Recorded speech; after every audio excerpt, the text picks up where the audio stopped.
began in Unit 1 of looking at the church staff and looking at a biblical foundation for a church staff. I don't know if you've ever thought about it, but Jesus drafted kind of a staff with his ministry. We see that from the disciples that he took and chose specific guys to follow him in his ministry. I believe that's what we do in the local church as we draft a search committee or a personnel committee, and they are responsible for looking for the people that constitute a church staff in the different functions, from administrative roles, supporting roles, to ministerial roles. But also, I believe we also see in the New Testament, as Jesus also employed people to serve in areas with him. So just take with me in John's Gospel. We go in chapter 1 and verse 35. The next day, John stood with two of his disciples, and looking at Jesus as he walked, he said, "Behold the Lamb of God." The two disciples heard him speak, and they followed Jesus.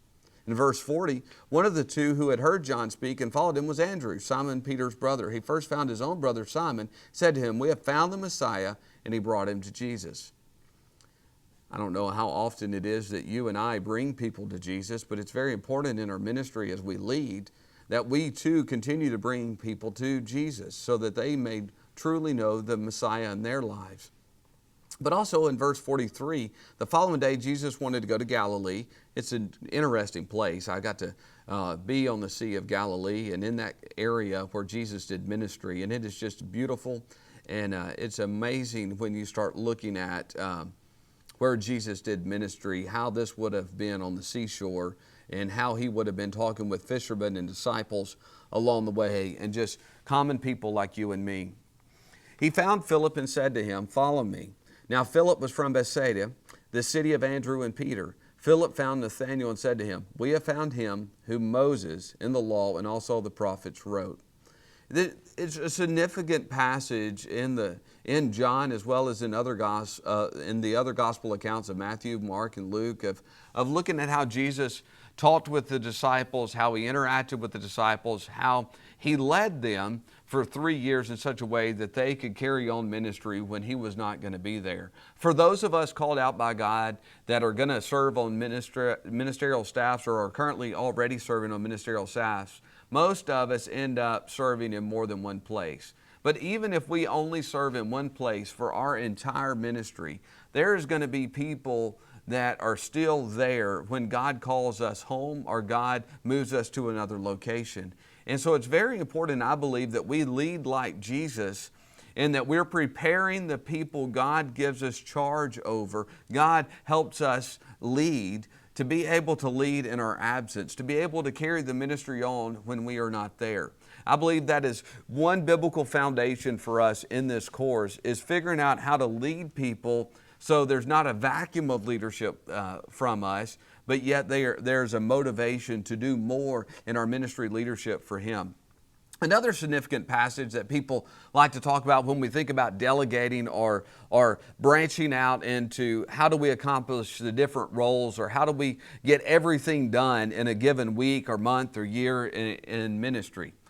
Well, we see Moses had a problem because Moses kind of liked to micromanage everybody. Moses is trying to do everything, and a father-in-law from another tribe, his own father-in-law, comes over, Jethro, and says, "Moses, there's some things not right here." And we see from Jethro how rare it was in that culture in that day to listen to somebody from another tribe, another group of people. But Moses lets his father-in-law speak truth into his life, and we kind of see a hierarchical flow chart come out of that, of how they start grouping people into numbers so ministry can be managed. Some churches do that with deacon family ministry. Some people do that by staff having different areas of responsibility so that the whole church ministry is covered under the leadership of their senior pastor. There are many ways in which you can start the delegation, if you will, of all the ministry so it flows down to where everything is covered and all the people are helping make sure that it's covered. It's pretty interesting. I always tried in my ministry that I could make 3 to 5 phone calls, and if everybody I called made 3 to 5 phone calls, then honestly we could call everybody in the church with only making 3 to 5 phone calls a person at the most. It's one of those ideas of just how do we touch the lives of everybody that we are ministering to. So we see Jesus and his disciples in the Gospels. It gives us also a great interaction. We see, going back in the Old Testament, the existence of the tabernacle and the temple priestly staff and their different roles. But the leadership of the First Christian Church is a place that we're going to camp a lot more this semester. We'll definitely be looking and reflecting on Jesus' ministry, but looking at the first Christian church in the New Testament, as we start seeing in Paul's writings and other writings of the New Testament, we start seeing the church in Ephesus, the church in Galatia, the church in Philippi, the different places, Colossae and the Corinthian church. We see their problems. We see what worked, what did not work. And so we're just going to be walking through some of those aspects and referencing them. And I think it will help us form this basis.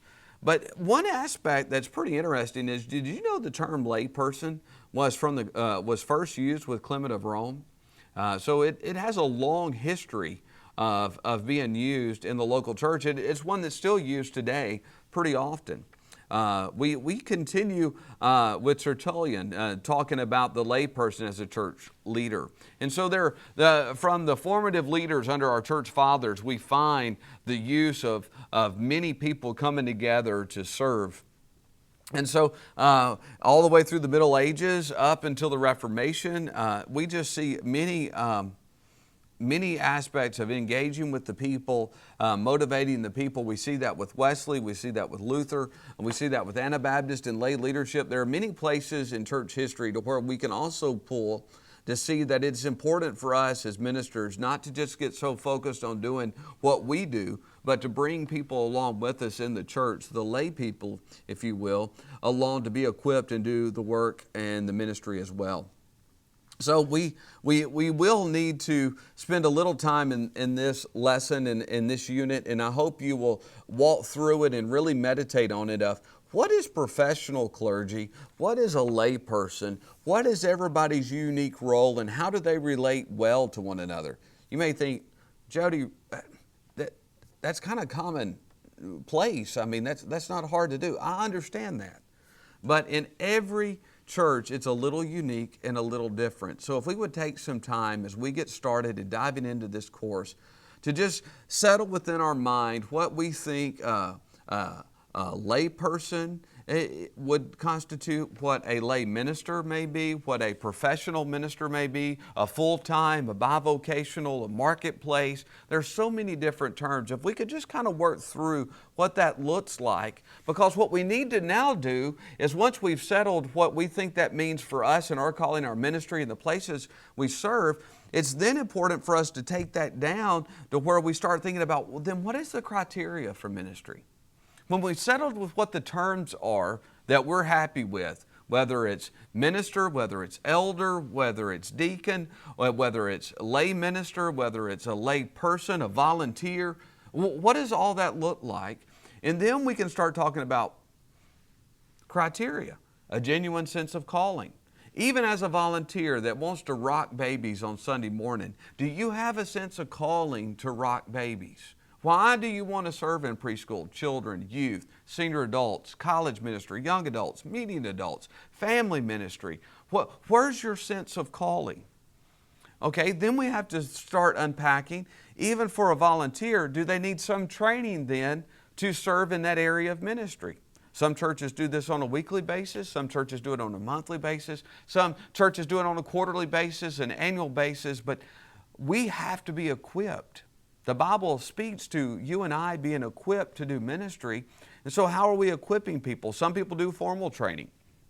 And that, for many of us ministers, that's why you're taking this class, is you want some formal training because you believe it's going to give you tools in your toolbox to be better for the ministry God's called you to be. So I'm just asking, from your position in the church ministerial staff all the way down to everybody that serves week in and week out, as an usher, as a praise team member, as a choir member, as a volunteer in preschool children youth ministry, as a leader in the church serving on a committee, as another area of ministry in the church, what does that look like? Is there in-service training? Is there a formal internship to, hey, you're going to be my associate teaching my small group, and in 6 months we want you to be to a place you can teach your own. See, we start talking about ascension leadership then as we begin to think through these things. So as we formalize what does training look like, and at each area of the organization, the church, how much training do you need in order to do your area well? What's the ongoing in-service?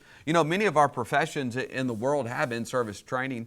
Doctors just do not graduate from med school and get to practice for the rest of their life without doing ongoing education throughout the years. A CPA, an accountant, will do the same. There are many professions to where you continue throughout your profession in-service training, ongoing education. And so the idea of, hey, I'm so glad you're working with youth. See you next year. And then the only time they hear from us is, hey, we're working on all the positions as a nominating committee, as a nominating team for next year. I just want to know if you're good for another year of youth ministry. We really need to press boundaries a little more to where we think from every part of the organization. And so it'd be good if you don't have it already to start mapping what all those positions are, from preschool to senior adult, from paid to volunteer, that you start figuring out what all those look like in the church. And then how do you equip them? What is the code of ethics for each of those positions, volunteer to paid? And what does it look like to them to be where they need to be in their growth to serve well in those areas of ministry? So that's where we're really going in the nature of the church with this first unit. There's going to be more information for you. There's going to be a discussion, a thread open for us to interact with these ideas. And this is where we start just formalizing that foundation so we can build on how do we really lead out in this team-based ministry as we try to accomplish what God's called us to do week in and week out in the local church. I hope this helps. I hope you spend some time really meditating and working through this. And don't forget to be reading in your textbook as we go.